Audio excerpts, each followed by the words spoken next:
आप सभी ने खरगोश और कछुए की कहानी तो सुनी ही है। खरगोश तेज दौड़कर भी इस दौड़ को हार जाता है और कछुआ धीरे चलकर भी इस दौड़ को जीत जाता है।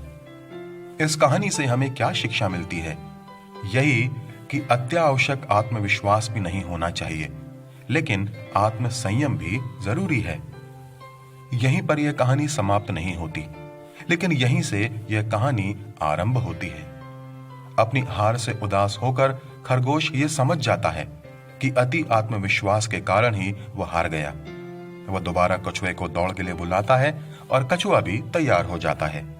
इस बार खरगोश तेज भागकर दौड़ को जीत लेता है। अब हम ये सीखते हैं कि संयम तो जरूरी है ही, तेजी भी जरूरी है।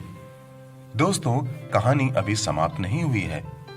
पहली दौड़ में जीत हासिल करने वाले कछुए को इस हार से बहुत धक्का लगा और वह एक बार फिर से खरगोश को दौड़ने के लिए बुलाता है और खरगोश से कहता है कि इस बार दौड़ दूसरे रास्ते से होगी और यहीं पर एक नया मोड़ है।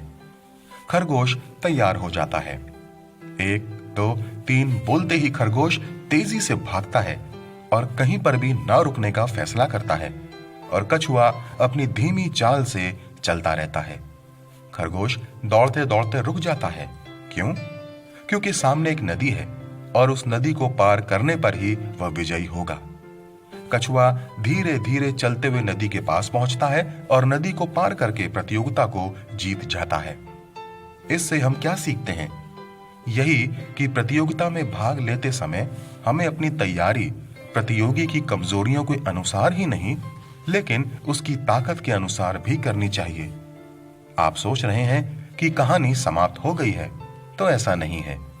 अब खरगोश और कछुए में दोस्ती हो गई है और वे इस बार फिर से इस प्रतियोगिता में उसी रास्ते पर दौड़ने का निर्णय करते हैं। इस बार कछुआ खरगोश की पीठ पर बैठ जाता है और दोनों नदी के पास आ जाते हैं।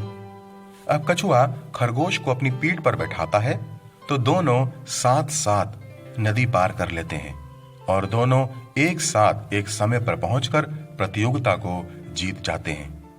इससे हमें यही शिक्षा मिलती है कि एकजुट होकर कार्य करने से अवश्य सफलता मिलती है। दोस्तों, विषय चाहे व्यक्तिगत, पारिवारिक या सामाजिक हो, कोई सिद्ध या परिपूर्ण नहीं है। कोई कहीं पर बलवंत है तो कोई कहीं पर निर्बल है। इसलिए साथ साथ चलें, सफलता प्राप्त करें और आनंद और संतुष्टि को भी प्राप्त करें। दोस्तों, कहानी अब समाप्त हो चुकी है।